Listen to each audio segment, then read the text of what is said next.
Hello, coconuts, Canadians, and crematorium workers. We're back with our third episode on the Rifter series by Peter Watts. I'm Tori, your host. And I'm Patrick, your co-host for today's episode. First, some housekeeping. I want to go ahead and say thank you to everyone who has tuned in and all of you guys that keep coming back. We hit over 100 downloads this past week, and that is actually insane. Also, special thank you to all of our family and friends who have been giving us so much support and love. Yeah, guys, we both really appreciate it. I think, at the end of the day, me and Tori both agreed that, view count doesn't matter or anything like that. We're both just really enjoying doing this. But seeing that what we enjoy doing is also being received and enjoyed as much as we do is just a very good feeling. So thank you, Also, we've decided on uploading on an uploading schedule of releasing every Monday. We've been just kind of releasing when we have time over the weekend, but we want to have a more predictable and consistent schedule. So expect episodes from us every week, Monday morning. So hopefully for your commute or maybe to help you with the Monday blues. We're also excited to announce that our next Rifter series episode will have a special guest. We're also branching out a little bit from just beansplaining with books.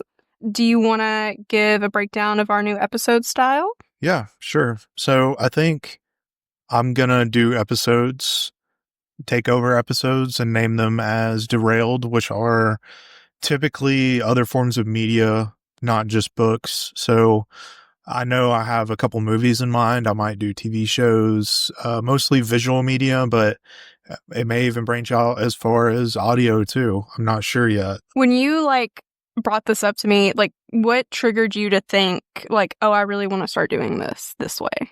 Well, I know that I'm a very big cinema nut. I really enjoy cinema. Why is that? Because I'm not, I'm not into movies. I'm not even TV that much. I can't I don't know. It just, some things that are beautifully made can be watched. Sometimes I'll watch a movie if there's a novel experience, but I know you deep dive into movies pretty often. Yeah. So I think part of it is just personality for me. My imagination, I feel isn't as vivid and it's not easily as portrayed to me. Whereas cinema, it's already kind of thrown out there for you. You don't really have to use a ton of your imagination to set the scene and set the mood. It's kind of, it makes you feel certain ways without having to really try very hard. It's a very visual art. It gives you a lot of feelings immediately, even some you're not even conscious of sometimes. And even I think just personality differences between the both of us. You're a big artist as far as drawing and stuff like that goes. I'm more of a visual artist, so photography, videography, stuff like that. So I think that kind of aligns more with our admirations for art and pieces. You love reading books because you have a very vivid imagination and you can think of these worlds that I can't even really comprehend, whereas I like taking pictures of things that I find beautiful or trying to put things in my perspective. And you're also a very technical person, so I think the way you've explained movies or TV shows to me in the past has had this technical edge. You will watch the movie and you'll be yeah, it's really interesting that XYZ happened, or this is the type of film that they were using and this is why, or you get all of these technical things in there that I never even think of when I'm seeing a visual piece. Yeah. So how often do you think we'll have a Derailed episode? Also, are we officially calling it Derailed? Yeah, I'm pretty set on Derailed. I feel maybe every 2 weeks, maybe once a month. Okay, so kind of when we can squeeze it in? Yeah, it's going to be kind of sporadic, but I think it's going to be good. I think it'll be fun. Yeah, and, it's kind of, I'd like to hear feedback from everybody else, too, what they think about it. Yeah, well, definitely, I know our friends and our family have been reaching out about their opinions, and listeners, if you have a preference or if there's a movie you want reviewed, let us know. I think very much in the way that Tori is a purple reader. Was that correct? Yeah, which is, I wonder if they have something like that for movies and stuff. Yeah, so Tori is very much a purple reader, which means, flashback to the first episode, she can read just about anything. If there is such thing as a purple movie viewer, that's me. I can watch anything. Tori will walk in and be like, what the hell are we watching right now? And I'm like, oh, it's just this, documentary on this, or I'm open for any type of film media, really. So yeah, my goal is to keep people interested and find things that, maybe they didn't see before or didn't initially think of. I'm excited. I think it's definitely a good. I'm excited to go into this direction for beansplaining because we just two beans and having more things to splain. I think that's ideal. Yeah, and I think that's going to be what it is, just two beans splaining. All right. So, for now, back to beansplaining proper. Today we're reviewing Behemoth B-Max. This is the first part of the last book of the Rifter series. If you haven't listened to our last couple of episodes on this series or read Starfish and Maelstrom, I highly recommend putting this on pause and catching up. A lot of things are not going to make sense if you're just now tuning in. Also, just a forewarning to anyone interested in the series, Behemoth B-Max and Behemoth Seppuku are meant to be read together. Watts states in a foreword in the books that they were not intended to be separated, but had to be separated due to some weird financial stuff that is apparently pretty common in the book publishing industry. So I didn't know until we started going over, okay, we're going to do this, we're going to split these episodes, whatever. But seppuku is actually a form of suicide, right? Yeah, it's samurai's way of killing themselves, and if they've been dishonored or they were dishonored in battle or they didn't follow the samurai code, right? Right. Like the way of the samurai. The way of the samurai. It's not just samurai. I think it followed Japanese culture even after the era of the samurai. Japanese or Chinese culture? Japanese. Oh, okay. Samurai is Japanese. Okay. Do you not? No, I don't. You didn't know that? No, I'm learning a lot. Well, Japanese is samurai. Okay. So, yeah. I know that you got a little bit into that. You were playing a game. Ghost of Tsushima? Yeah, and I was asking you questions and you were giving me history lessons and I was like, wow, I've never been great with history. Which Ghost of Tsushima is not historically accurate. Yeah, I don't even know the storyline that well, but I know. But it is kind of cool because it is in my opinion, it's fucking dope that you can bring samurai culture back into modern day culture, because I feel like the last time that fucking samurai shit was posted everywhere was The Last Samurai with Tom Cruise in a movie. I've never seen it. You've never seen it? Not which is surprised, funny. right? Cinema shit. Yeah, that was a 2000 and shit. No, that was probably a 90s movie. It was probably late 90s, early 2000s. So probably 99, 2000, somewhere on there. It was a good movie. It was a really good movie. But yeah, seppuku is the suicide of someone who's been dishonored. So interesting. Yeah. So I'm splitting B-Max and seppuku into 2 episodes so we can do both books justice, but since I haven't read seppuku yet, I'm left with a bunch of loose ends and confusion, which I think is going to be pretty obvious towards the end of the review. Before we get too far into the episode, let's go ahead and go over the trigger warnings. That's going to be murder, self-harm, sadism, child abuse, war, end of the world scenarios, and in-depth descriptions of sexual acts.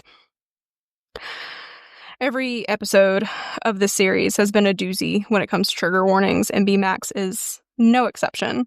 In some ways, this book was a bit tamer than the others. I've also seen some people on the internet say that this book dragged on for them, but it didn't for me.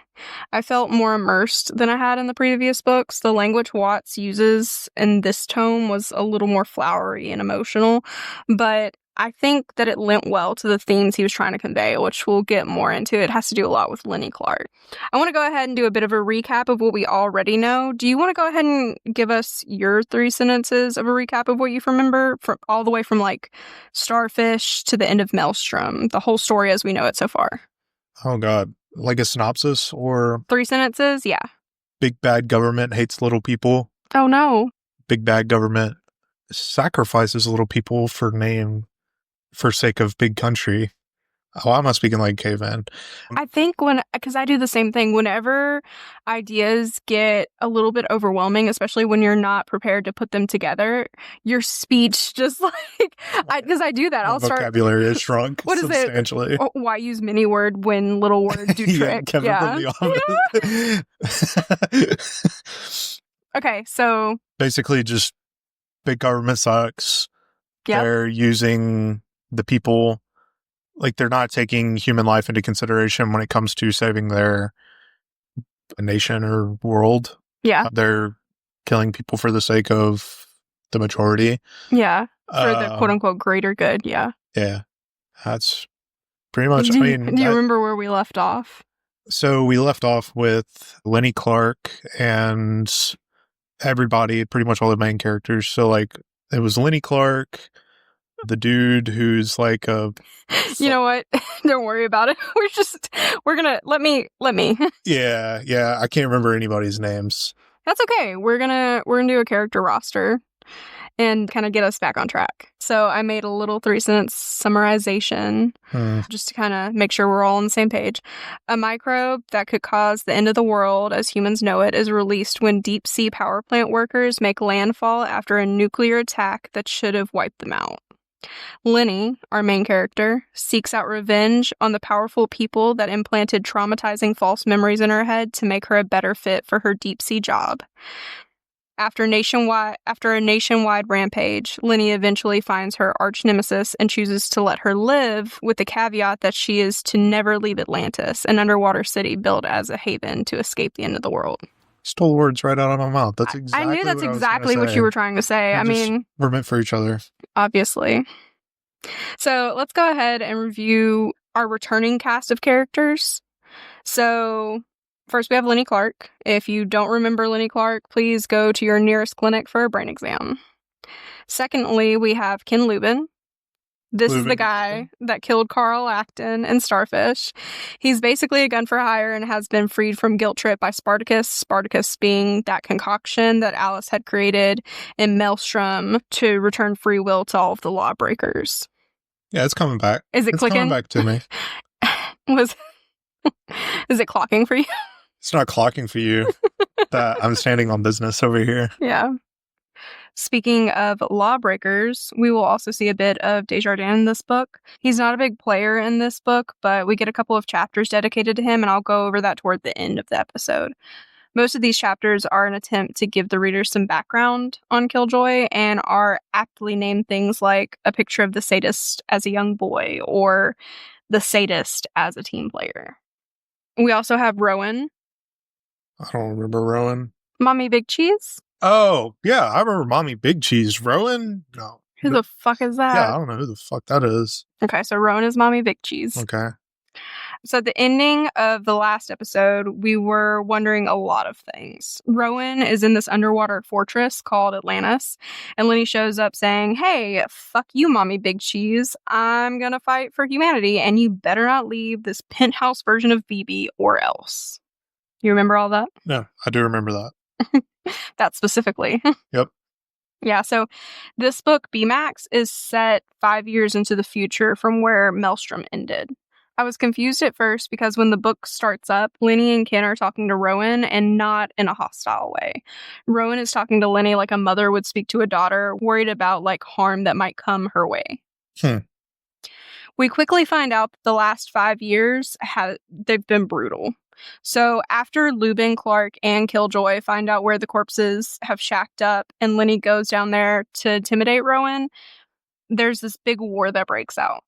It ends up being fish heads, quote unquote, the Rifters, versus corpses, which is the lingo for corporate execs like Rowan that have been pulling all of the strings this whole time.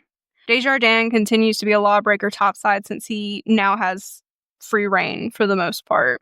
The execs that are still in control topside do not question his authority because they still think he's under the chain of guilt trip. So if we remember back to the last episode, Alice freed him with Spartacus, but no one knows that. He knows that, Alice knows that, Lubin knows that, and so does Lenny Clark. But like Rowan and all of the other execs, or the corpses as they're called, no one knows. So, and I know I said I'd say more of it at the end of the episode, but we even get a little bit of a glimpse into like what's going on with Desjardins and like how he's handling all of the because so he was a lawbreaker, right? And their whole job is to choose things for the greater good. Well, now he's not chained to guilt trip, but he's still doing that greater good job. But since he doesn't have guilt trip, he's basically a psychopath and he can make good decisions. And Alice, even like, that's her thing about why she created Spartacus, right? Is you can make good decisions even if you're not under the ball and chain of guilt trip, Right. but at whose discretion? Yeah. Because me and you, we know as the reader, okay, well, Desjardins actually kind of fucked up mentally. Yeah. But Alice never knew that.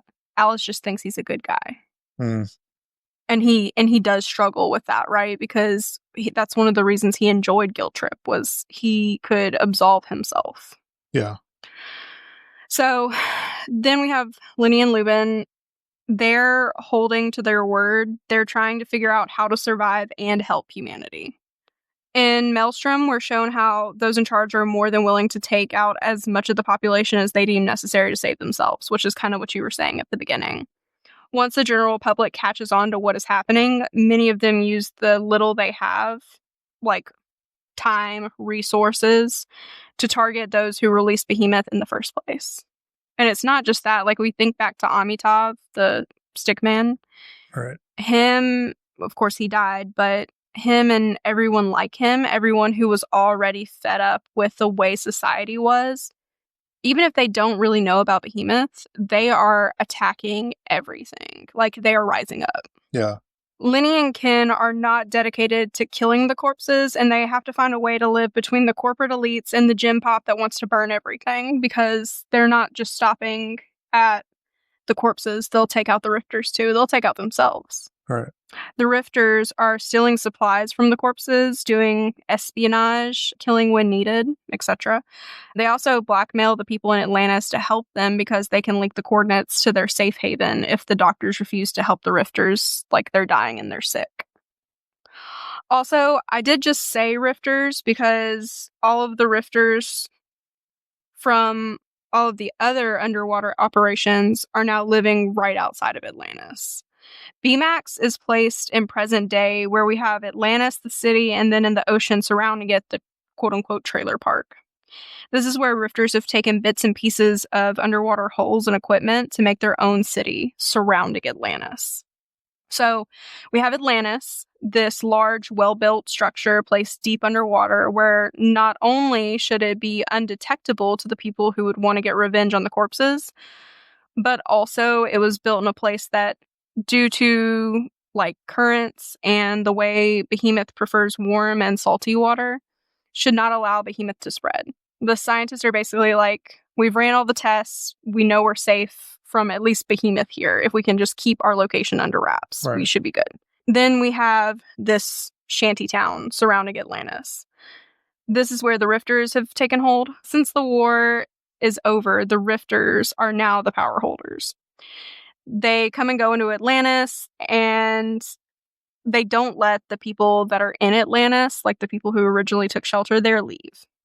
If anything is needed from the outside world, like any communication to like allies or searching for like resources or gathering samples, that's all done by the Rifters. And then about like 20 kilometers from this trailer park / Atlantis base, we have a large salt lake. Have you ever seen a salt lake, or do you know what it is? Yeah. Do you know what it is, or do you just think, you just said salt and lake, so I'm assuming it's a salty lake? I mean, I've seen like the Dead Sea, which is like a sea technically, but it is like the highest concentration of salt. Well, so I'm going to go ahead and add a link to a YouTube video I watched to get a better idea of what these are like. Listeners, if you want a better visualization, check it out. But it's literally, so yes, you're right. We have the Dead Sea, right? But what a salt lake is it actually looks like a mirror if you're underwater. Say you're in a little submarine and you can see, clear as day. Right. You're going to see what looks like a mirror in the shape of a pond underwater. when you see photos of it, it looks like you are above water looking at water. It's wild. But what's happening is there's these salt lakes, quote unquote. And I started looking into it, and it's kind of crazy because there's like really deep ones that we don't even really know how deep they are and Yeah. all this stuff. But it's like, it's an additional body of water within a body of water. And the salt lake itself is a very high concentration of salt and methane to where only like certain microbes can live. And like scientists have found different, I don't know if it was the Dead Sea or not, but or maybe the Red Sea. I don't know. I don't remember actually. But scientists that find these salt lakes, they find specimens of fish and crabs and clams and all kinds of things that are preserved and mummified over time because of the salt concentration. Yeah, it's like the ecosystem in like Salt Lake City, Utah. Like that Really? I don't whole. know about that. Tell me more. So I don't know the name of the lake. I don't know if it's just called like the Great Salt Lake or whatever. Okay. But it's Salt Lake It City, is Utah. Salt Lake City, so Yeah, well, so like Salt Lake City, Utah, they have this big salt lake, and it's got a bunch of very interesting. It brings a lot to the ecosystem that a traditional lake would not. But is this a lake within a lake? Because that makes a big difference in this. I had no clue. Okay. Well, so I'll get into How it. you get a lake within a lake? That's what I'm saying. Like, that's why you have to look it up. It's so, the topography of what that looks like is insane. It is crazy to see a body of water within a body of water. But it's just because, like, you know, when you have that high of a concentration of salt, it doesn't mix with the other water. The video I'm going to tag, or the link I'm going to add into the show notes, it gives a thorough scientific explanation of what's going on there. Because it's a real thing. Look, when I first read it, I didn't know anything about this. I was like, oh, that must be that must be a not real thing.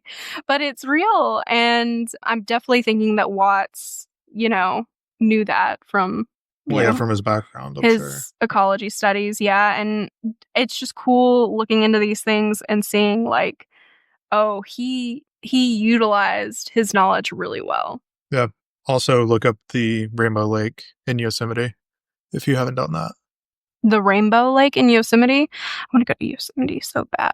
Tell me more. It's Yosemite. It's next to the hot geyser, whatever it's called. Oh, is it that geyser that everyone's like, oh, it's going to explode and we're all going to die? Well, it pops off like every hour or something like that. Oh, no, that's not what I'm thinking about. Well, this one's like hasn't blown for so many years and it's supposed to. I'm pretty sure it's Yosemite, but it's a hot body of water that like, it's so hot, like if an animal falls in there, it just boils and dies. But if you look at it from an aerial view, because it's so hot, it looks like a rainbow. Like certain parts of it are blue, certain parts of it are red, certain parts of it are yellow, because there's certain microbes that can only live in water that hot. Oh, wow. Yeah. I found a video of it the other day because it was a video of a bison falling in it, and it was like, look at this bison die. And I was like, what is that, a tar pit? No, it's like a really hot body of water that like you cannot get in or you will die. That is crazy. Yeah. Wow. Yeah. It's cool. So this book starts out with Kenny and Lenny heading to the surface to see if they can reach any of their topside contacts. I wanted to go ahead and like wrap up how topography was, or the physical attributes of where they are. Gotcha. Because we're about to go into that's important. The story itself. So this book starts out with Kenny and Lenny heading to the surface to see if they can reach any of their topside contacts. They think Desjardins and everyone else is probably dead. Maelstrom is now empty space with very few signals. They can't get a hold of anyone. Like throughout the war, they could have, one or two calls that would come through, or they would, at the very beginning be able to get a hold of a lot of their contacts, but now it's like dead air. They're suddenly struck by an overwhelming scream that is coming from a remnant of Anemone. Do you remember Anemone? It's the once powerful and protective cyber virus. Now it's just trying to destroy whatever it can in the empty wasteland of Maelstrom. It's the one that was like protecting Lenny Clark. Okay. Do you kind of remember? Kind of, sort of. Basically, back in the last book in Maelstrom, a virus had figured out, because so many people were so interested in the myth of Lenny Clark, the meltdown Madonna, that a virus had figured out that it could replicate and get through a lot of like back doors if it would integrate the idea of like Lenny Clark into its code. So now when people in different parts of Maelstrom were trying to call in, resources or information about Lenny Clark, that virus would show up. Okay. And it kind of used her as like a meme almost to like, she became a meme, and it allowed the virus to continuously grow. And it actually became protective of Lenny Clark, which is why they called it anemone, because it was like, this is her. Lenny Clark is how we're getting everywhere. We need to protect Lenny Clark. Right. Because remember, and then you Keep her remember. relevant. Keep her relevant. Also get in places. Also, we can replicate more. The more space we have, the more channels we're on. And you remember Suhan actually was like recruited by Anemone to go through all the bot flies and like help Lenny Clark in different areas. Right. So they block out the virus, right? This devolved or technically evolved form of Anemone that calls itself Lenny Clark, that's just aggressive and angry. They block it out and go to return to Atlantis, but another Rifter, Erickson, is attacked near the Salt Lake. There's actually a bigger cast of characters in this book, but I left out a lot of them because they aren't super relevant. Lenny Clark even has a boyfriend in this book, and his name is Welsh. Like the gummies. Yeah. And I think it's Kevin Welsh, if I recall correctly. I didn't really put anything in a gummy boy. He is a gummy boy. It's kind of like, their relationship is really weird because she's realized, these memories aren't hers, but she can't embody who she could have been without the memories. So she's still not really interested in any kind of sexual act that isn't rape or anything that isn't extreme. And so she's trying to have this relationship with this man, but it's really weird. And he's, from his point of view that we see a little bit of through the book, it seems like he wants it to work, but he's also like a rifter and he just doesn't really care that much. It's basically the vanilla white dude who finds a goth chick. Like an extremely hardcore goth chick. Sure. I mean, not that a hardcore goth chick has to be into certain things, but like, Really, I'm just saying, like, yeah, like just personality wise, like it's pears and apples. It's same fruit, different, because everyone that's a rifter is fucked up, right? That's the whole reason they're rifters. But this definitely, poor guy probably just stubbed his toe a lot, and then you got Lenny Clark over here. Well, and we find out. I can't wait to tell you about Grace Nolan. So we'll get there. Okay, continue. In this underwater habitat, there are only about 40-ish rifters that are still reliable and alive. There used to be a ton more, but a lot of them have died or went native, which is what they call what Fisher did in Starfish.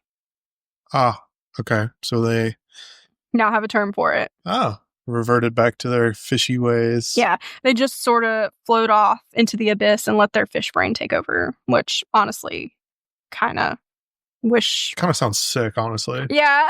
Yeah, I feel like I even do that from time to time. About lobotomies, this is way better. Yeah, and then you get to like chill it on the ocean floor. Right. Also, I don't think I've mentioned it yet, but everyone is literally part fish at this point.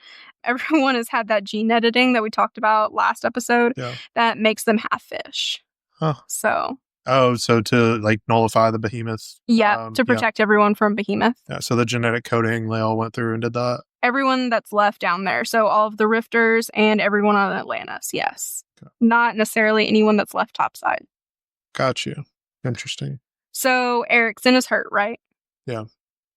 They drag him back to Atlantis, and the quote-unquote meat cutter, Jerry, which is a woman, is working with their doctors to patch him up, but something is off.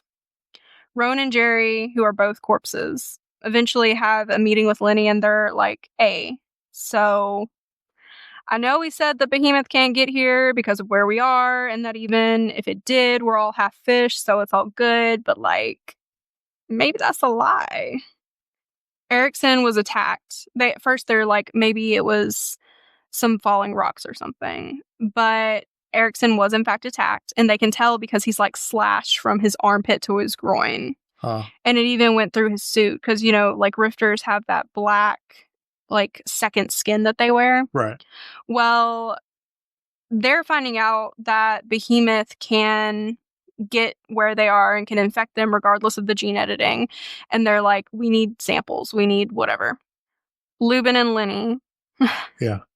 head to the Salt Lake because that's where the guy was. Mm. And they see this like body moving in the salt. And Lenny's like, what the fuck is that? Is that a person? Are they like living? Then they see this giant fish, 2 times the size of Lubin, come out from the depths of the Salt Lake, which, remember, shouldn't be possible, right? Because salt lakes are not conducive to life. Right. Also, Salt Lake's super salty, Mm. and Behemoth is not supposed to like salt. Yeah. So the fact that this fish seems to be infected with Behemoth because it's fucking huge, right? Yeah. It should not have been able to be infected with Behemoth. But basically the body that she sees in the water, it's in the mouth of this giant fish. And it comes out and it sees her and it's like, hello, unhinges its jaw and goes for her. Huh. Destroys her leg. Luckily, the skin on her suit keeps everything inside. Yeah. So it doesn't actually tear. But she got a jello leg at this point. Then it goes for Lubin. Eats Lubin. And Lenny, they have these things called squids. They're not real squids. They're like little machines they ride on. Right. Like underwater scooters, sort of, but they're not. Yeah. And I always think of the thing from, what is it, Spy Kids? Do you remember that? I actually don't. And we should watch Spy Kids. That should be our next movie. Flashback from the past. So they have these like squids that they ride on, and one of them's broken, one of them's like running around. Lubin, inside this giant fish, takes his billy. Remember the billy? Yeah. And 3 shots through the fucking head, and it explodes. So I'd expect no less from Lubin be Goobin. Lubin, he be goobin. So fish is dead. Lenny's only one leg, really. Yeah. Peggy. Yeah. Lenny is now Peggy, and one of their squids is no bueno. Yeah. So everything needs to go back to Atlantis. So they're bringing everything back. Fish included. Fish included. Because they've got to test for Behemoth. They've got to figure all this shit out. Yeah. Back at Atlantis, Jerry has Erickson wrapped in this membrane that is keeping him and all his germies sealed up tight as they're trying to figure out whether he has Behemoth or some new superbug that has risen from the Salt Lake or whatever. Because they're thinking Behemoth, they don't know. Right. Erickson is definitely sick, but he's insistent that he needs to get the fuck out of Atlantis. They do not trust. No trust. Most drifters cannot stand being in Atlantis, and they prefer to just drift in the water. If they have to, they'll even heal in their own med bays with the occasional help of the telemeds. So they have like the health bays that they've stole a lot of equipment from like the corpses and stuff. Yeah. But they will actually get the corpse doctors to like heal them up through the telemeds. Okay. Grace Nolan, a very fiery rifter, pushed for Erickson to be let out. Jerry and Rowan are like, you guys are idiots. If he is not healed here, he is going to die. Yada yada. No one's trusting anyone. Like the tension is so high. Yeah. Lenny steps in and she's like, Erickson deserves to make the choice himself, and he chooses to leave. The corpses let him out, but Rowan convinces Lenny to get all of the rifters out of Atlantis for a while, just like for quarantine, just in case they are infected with something nasty and new. Not even necessarily if they're infected with Behemoth, but like, we don't want to spread this. Right. And the thing with Erickson is a point that Lenny kind of makes a few times throughout the book of like, and I think it drives home a point that a lot of people can resonate with, and that is people should have the freedom to be wrong. You should have the freedom to make bad choices. No. Like with Erickson, yeah, he may die. He may not be able to, heal himself properly or whatever, but that's his choice. That's his choice. And then, and it's a constant battle of weighing the good of humanity versus individual rights. All right.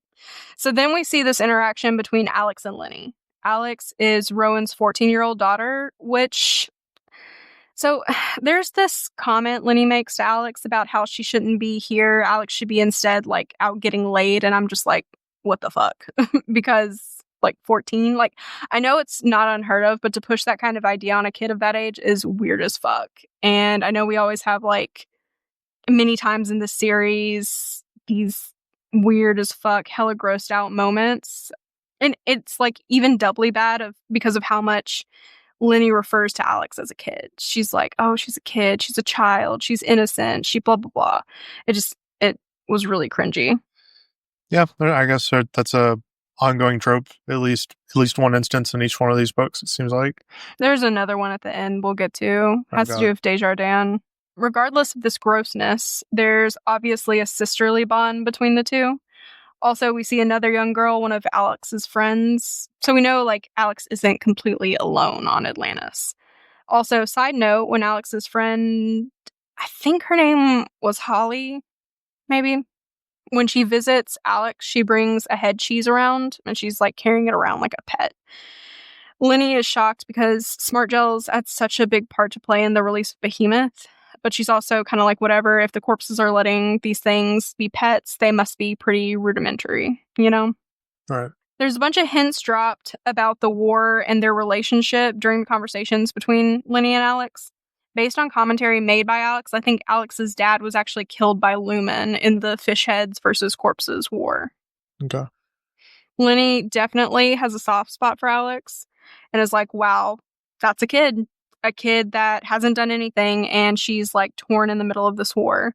She often reminds the Rifters like the fiery Grace Nolan, that even though they hate the corpses, that's not the only people who live on Atlantis. Atlantis is also full of families, farmers, and just kids that have never done anything to deserve death. Right. So all the Rifters are outside in the water, and the corpses are doing research on Behemoth and what the appearance of the disease could mean for them. There's dissension in the ranks on both sides. The Rifters stop trusting Lenny Clark. They think she's in bed with the corpses and is no longer praised as the meltdown Madonna like she was whenever the war first started. Grace Nolan, that fiery character, yeah, she's telling everyone that the corpses have created a mutated bug and spread it out to all the Rifters. Some people outside of Erickson are starting to get sick, and the masses are starting to get ready to like respark the war. The team out on Atlantis calls the Rifters to a meeting saying they found bombs planted like on the outside of Atlantis. The fish heads are saying that Atlantis planted them themselves to fire up their people for war. It has that exact effect on the Rifters.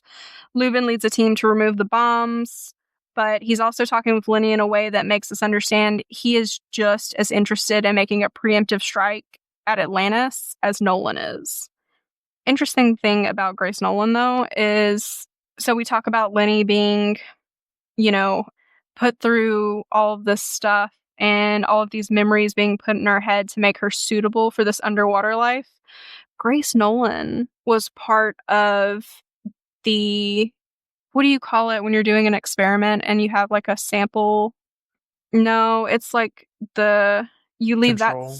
control. She was part of the control group. So Grace Nolan's never had anything fucked up in her life.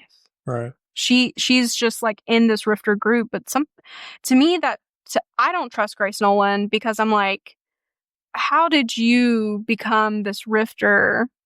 You got some hardened rifter that's got something. Yeah, and Yeah. you didn't have what Lenny Clark had done to her, and you also didn't live a tough life. Right. So, long story short, both sides are initiating war. There are attacks, bombings, the works. Eventually, there's a broadcast and an unknown voice from Atlantis saying they did infect the Rifters. And the only way they'll provide a cure is if Lenny is sent to like talk to them and help come to an agreement.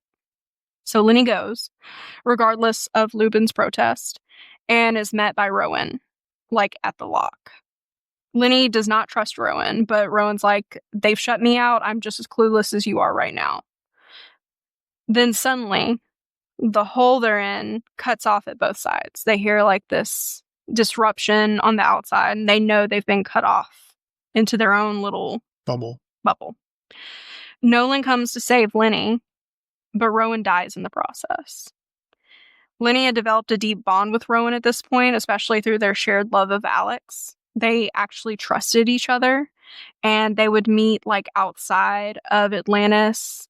And they were trying to keep everyone together, basically, Right. while everyone else was turning tables. Rowan's last words to Lenny were, "Take care of Alex." At this point, Lenny has vowed to Nolan that she is going to kill her because Nolan is the one that Has been instigating. no, she actually cut through that bubble to get Lenny out, knowing that it would kill Rowan. Ah. But we're still under the impression that Atlantis, the people of Atlantis, is who put them in the bubble in the first place. Right. But whenever they first get into the bubble, they're talking about how if they wanted to, they could have just killed us. Obviously, they want to isolate us and they want us to like have a conversation, but maybe, there's a lot of things going on and it's like the confusion of war. But when Nolan's like breaking Lenny out, Nolan is trying to say like, "Hey, Lenny, I'm going to get you out, whatever." And Lenny's like, "Fuck you," because it's going to kill Rowan. Right. And she dies slowly. So everyone is called to a meeting by Lubin because they're trying to figure out like what the fuck is going on. Turns out there's probably a third party somewhere around the Salt Lake that is looking for Atlantis. They're trying to figure out a solution when Nolan steps up to Lenny, and before Lenny can actually step back, Lubin snaps Nolan's back. He's super psychopathically calm when he does this and is basically like, "I know you don't care for the people of Atlantis, but they now either have to help you or you will never walk again." He's like, "We ain't playing these fucking games, bitch." Yeah. He put her reality into perspective. Yeah. How much they actually need them. And Lubin is obviously very much in control. Yeah. Lenny has lost control. They've turned against her, but, we're also thinking Lubin might have, probably did, instigate like a first strike with Atlantis. He's probably more in bed with Nolan than we think. Right. So all of this crazy espionage stuff is happening, but we don't really know what is happening. We don't know who is responsible or why would they be doing these things. There's not much contact with the world on land either, so they're kind of in the dark. Lubin and Lenny, despite Lubin's protest, are headed toward land to see if they can figure out what is actually fucking going on. So now we're at the end of the book. Lenny goes to Alex's room and she's having to say goodbye. Alex is distraught and she's begging Lenny not to go. Alex knows her mom is dead. As we talked about earlier, her dad is already dead. And Lenny deciphers that she's scared the misfit Rifter will try to take her own life on this mission Lubin and Lenny are about to take to the surface. Clark in her head is like, "Oh my god, this child is going to lose another person." And she reassures Alex that she will not put herself in harm's way as long as she can help it. Alex's demeanor changes immediately. She looks at Lenny and says something to the effect of, "That's too bad." And the book fucking ends. What? I know!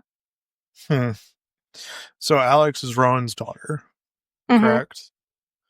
And Rowan was like basically the lead of the corps, technically, for Atlantis? For a while, yeah. For a while? Because remember, whenever she started trying to work with Lenny, they kind of they had a coup. They overthrew her. Okay. So before we wrap up with the discussion about Desjardins and then, get into our beans, I want to point out something interesting that we found out before Rowan was killed that I didn't put for what do you call it? Flow. Yeah. So we meet Jakob and Yuda Holt Springs. Jakob and Yuda Holt Springs. Okay. Jakob was a businessman back in the 30s. So that's another thing. So we're in 2051 or between 2051 and 56, basically, kind of. Okay. It might be 2056 now, and maybe 2051 is when the first book ended, or when the last book ended. But it says he was a businessman back in the 30s, so that would have been 20 years prior. And now he's super old, so ancient, he can barely talk, and he can't really keep focus on anything. Right. But I just don't understand how he could age that much in 20 years, from being a spry young man to ancient, not being able to hold up. And Watts talks about like how he just missed the technology that would have basically kept him alive forever because you can only replace so many things, yada yada. I don't know if he was maybe like already at death's door and they've just been replacing things through the 30s, but it made it seem like, I don't know, the timing of this book is just really weird. It was written in the 90s for the 2050s, which has been said multiple times in this book, so I know my timeline's right. Right. And it says he was a businessman in the 30s. I guess he could have meant 1930s, but No. no, I think it's just weird. I think the timeline's weird. Yeah. So I just wanted to kind of point that out. If any of the listeners, if you guys have thoughts on the timeline or you can clarify it for me, please let me know. So his pharmacy, he's a businessman. They were known for pharmaceuticals. Rowan figures out that maybe someone, the Holt Springs, had figured out the Behemoth could be useful if it was like slightly tweaked. Yeah, like weaponized. Yep. Someone tweaked it to become a microbe that could allow them to distribute ATP to soldiers and deliver viruses to specific targets. Because remember, the whole thing about Behemoth is that it's making these things grow huge. They just don't have the vitamins and the nutrients to actually be effective. What they did and why Behemoth now is they helped a very old microbe, which was Behemoth, become a very new microbe. It was able to develop ways to live in fish and then travel to new environments. And a lot of this testing was done on the Juan de Fuca Ridge. So now we have BMAX. This is what they're calling what was found in the fish that almost killed Erickson. OG Behemoth wouldn't have made the fish sick. It would have had like weird side effects, but it wouldn't have killed them. Because remember back to the fish down at the Juan de Fuca Ridge. Mm-hmm. They were giant, but... Well, no. Remember the fish back at the Juan de Fuca Ridge. Mm-hmm. They were giant, but they were brittle. They could be ripped apart, right? This fish was dying. Oh. We talked about like they took the whole fish back for testing. Yeah. It was unwell. If the fish wouldn't have died by Lubin's hands, it would have died anyway because it was unwell. Yeah. BMAX, which is the new variant, it does kill fish. It makes them super sick. And so everyone is part fish. So now, you know what I'm saying? Yeah. About to get the Bussy Max. Oh no. Is that what BMAX stands for? It stands for. Yeah. Maximum Bussy. We also have BMAX, which is what is in this fish, right? Right. And it is not good for fish, not good for people. Everyone's like, oh, it's a new strain of Behemoth. And we learn about the origins of like why Behemoth now and blah, blah, blah. Well, at the very end of the book, we have seppuku. And Desjardins is who's talking about seppuku. And it is some kind, because he makes the comment of like what it is. And it's something, he says, it's not something as pedestrian as Behemoth. And so I was thinking seppuku would be a variant of Behemoth, and maybe it is. There's a lot of mystery left at the end. Right. But basically he's saying it's something that people in South Africa, like basically the corpses in South Africa, is something they have developed. So we're looking at, okay, so Lenny, Clark, Rowan, everyone, no Rowan no more, but everyone at Atlantis, everyone in the trailer park, they're all dealing with this variant of Behemoth, but what is going on in the bigger world? This whole story, this whole book was just about what's happening in Atlantis, which is supposed to be this one holdout.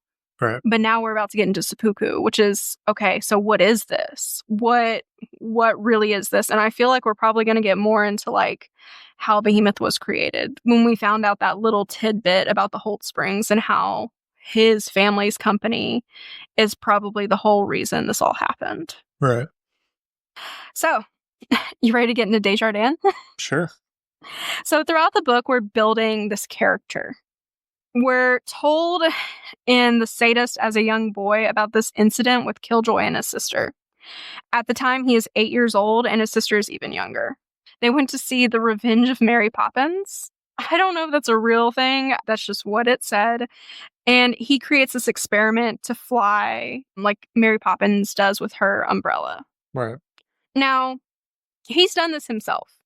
He took an umbrella. I can't remember what he did to it, but he like jumps off of whatever and it helps him fly. Yeah.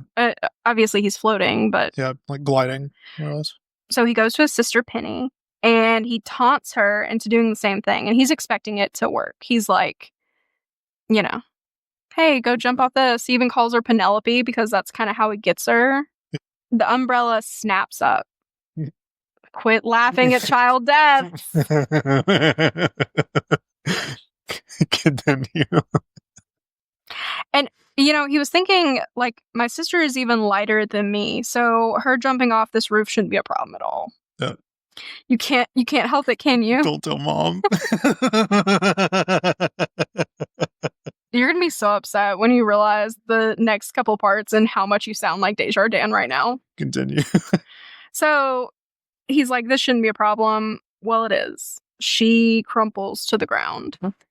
She's a small hill of flesh, blood, and bone. Fuck yeah, dude. His first thought is, LOL, her face right before she hit the ground was hilarious. His second thought is, wonder why my experiment didn't work this time. His third thought is, oh my god, my parents are going to find out what happened, which stamps out all other thoughts. So he goes to his sister and he's like, all these things are running through his mind. Like, what am I going to do? And she looks up at him, this crumpled mess that, like, honestly, surprised she's alive. But she looks up at him and she's like, it's okay. It's okay. I'm not going to tell. It's okay. And he gets a boner. What the fuck? Yep. This is that second fucked up part that we were talking about.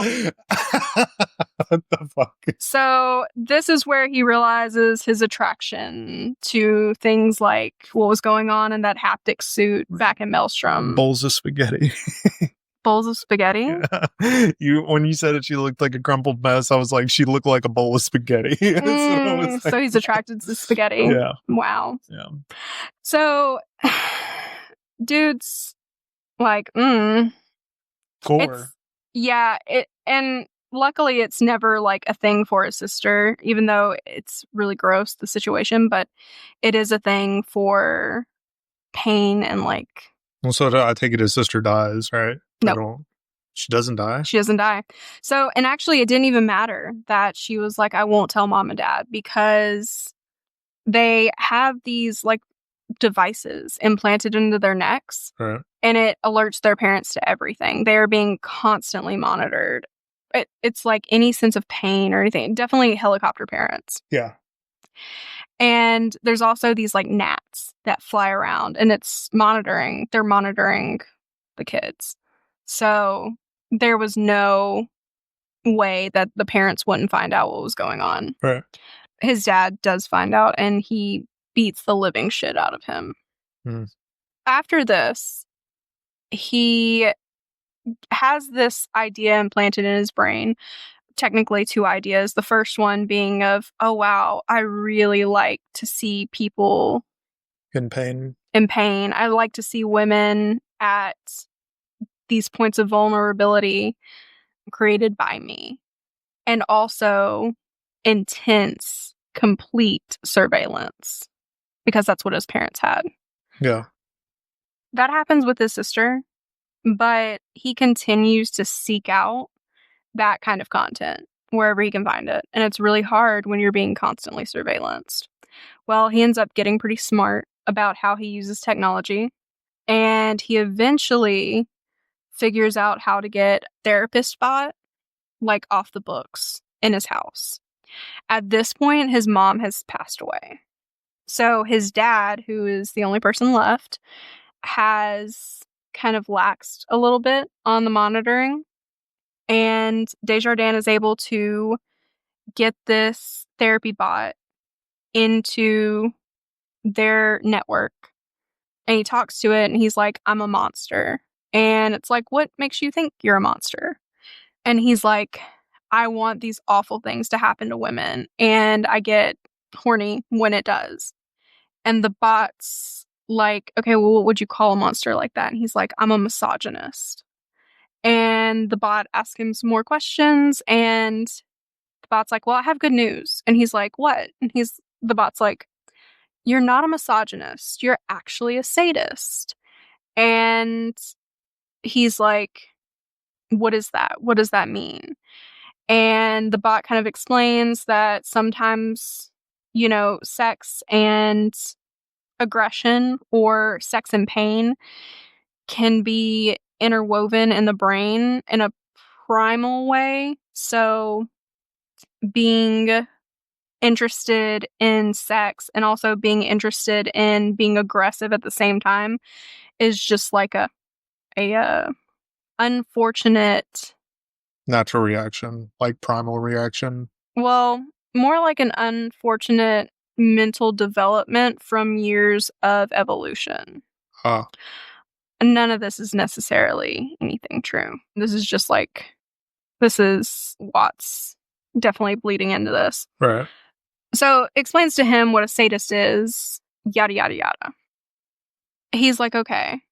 And at the time, oh, by the way, they're also Catholic.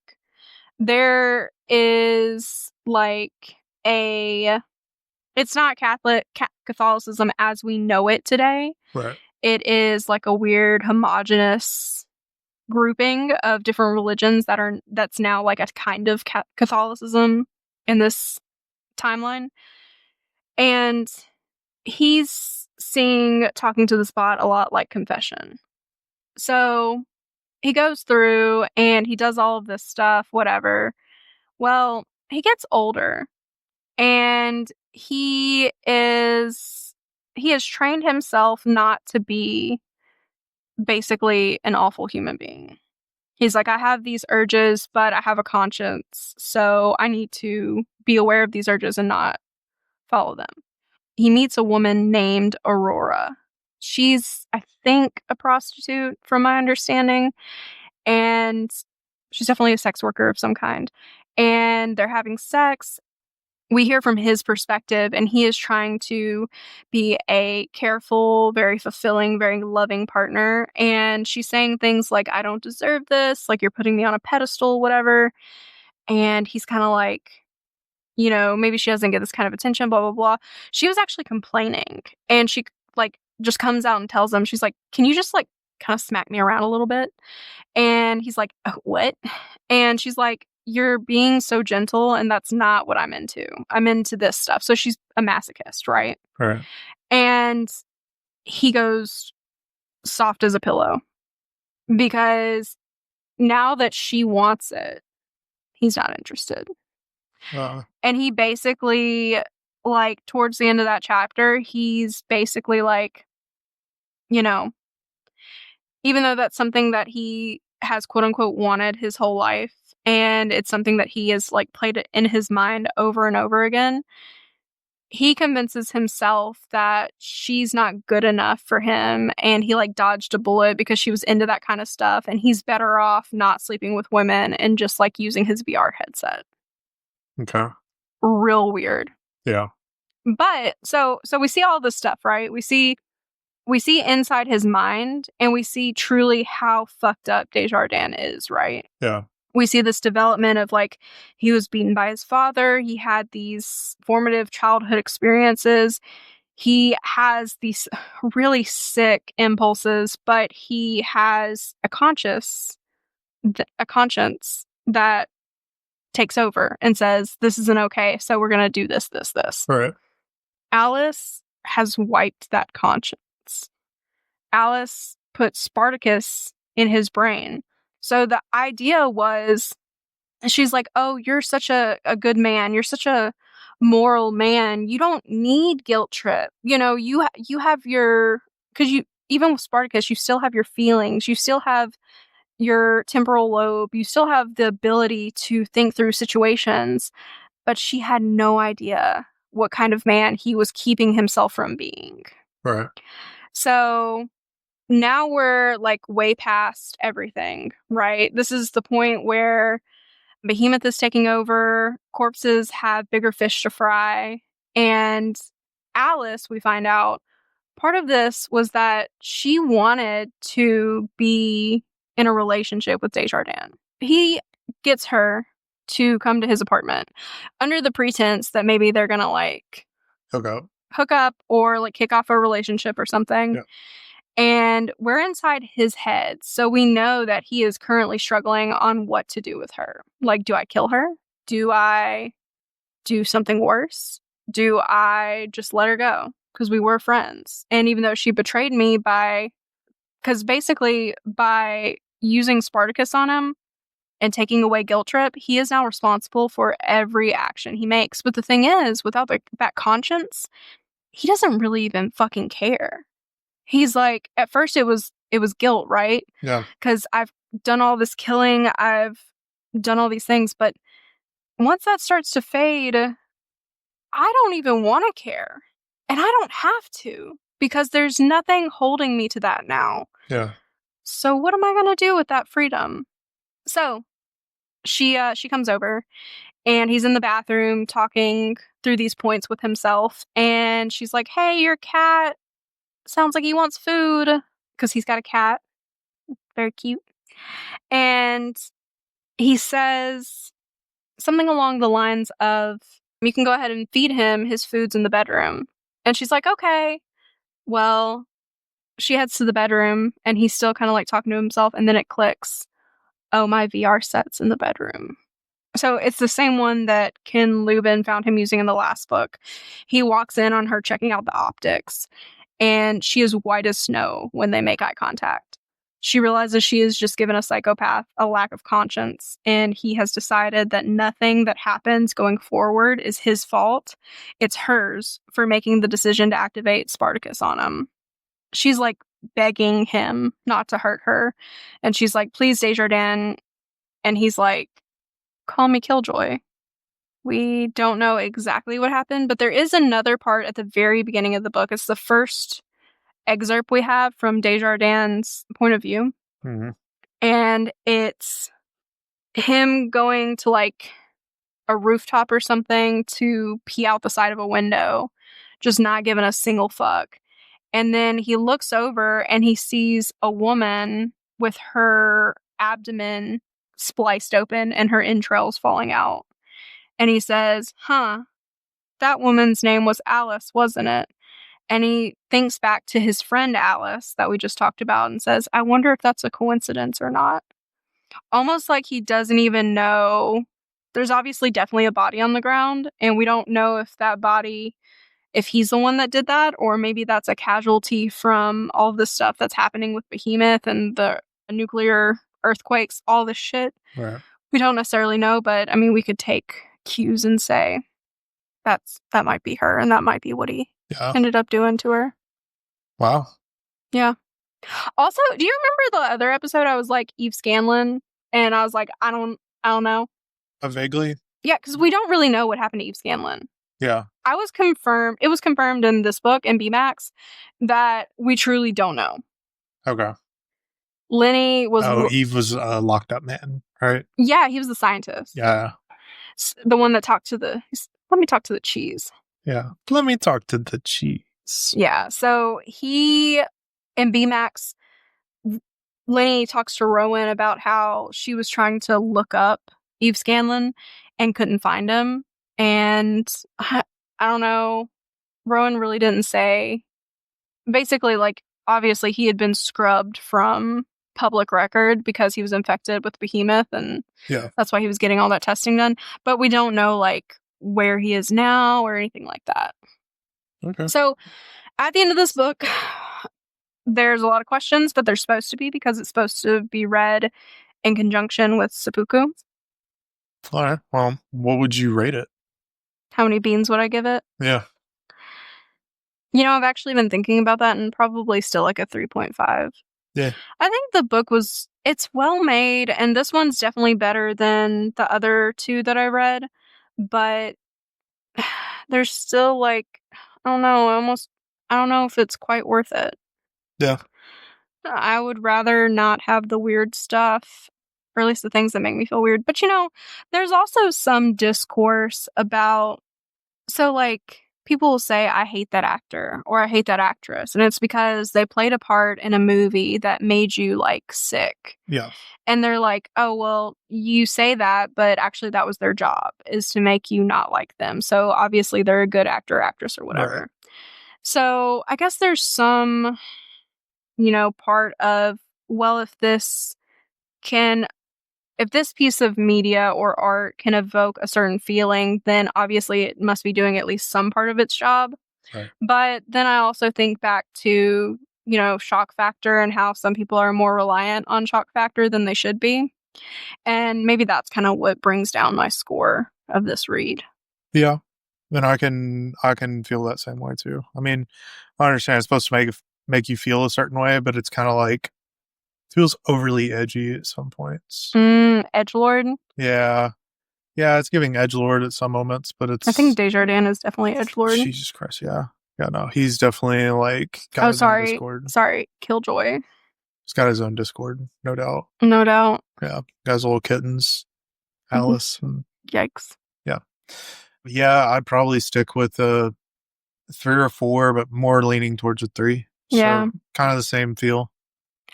I'm really excited to have Cody on because he already has read so much of the series, but he hasn't read Seppuku. So having you guys, your back and forth about the dots you guys are connecting, I think will be really fun. Yeah.